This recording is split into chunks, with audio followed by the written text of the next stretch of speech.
Hello viewers, welcome back to this lesson. We are going to learn about the command that enable us to move or rename files or folders, and that command is known as move.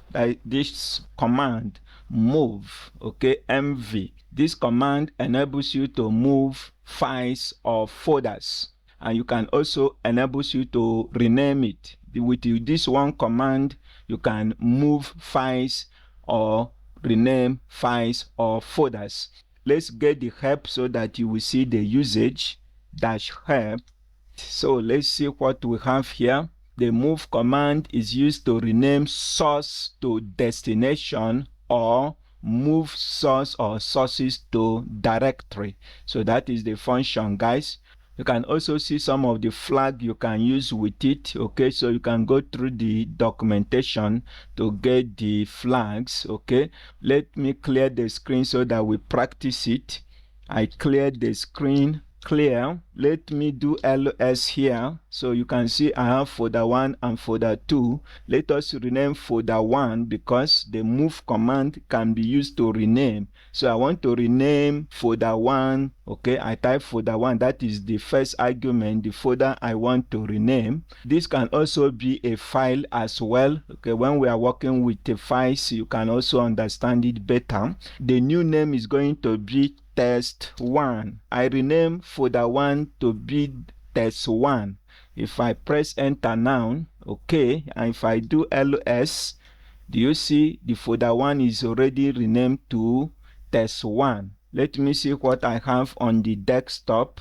Let me see what I have on the desktop. Okay, this is my desktop.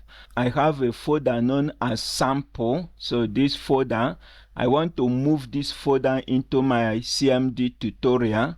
Okay, I want to move this sample folder. It contains files and folders as well. I want to move it into my current directory, so into the CMD tutorial.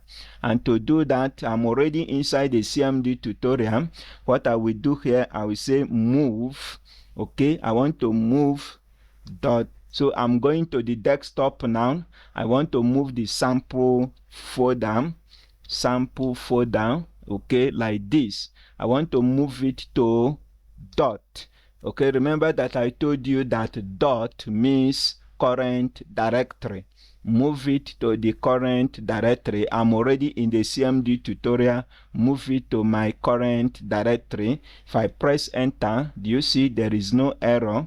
But if I do ls now, do you see I have the sample folder move into this my directory, that is CMD tutorial. If I ls the desktop now, if I ls the desktop now, you are not going to see the sample folder again. You can see the sample folder has been removed from the desktop and moved into my current directory. You can see with one command you can rename files or folders, and with the same command you can also move files and folders from one directory to another. Thank you for watching this video.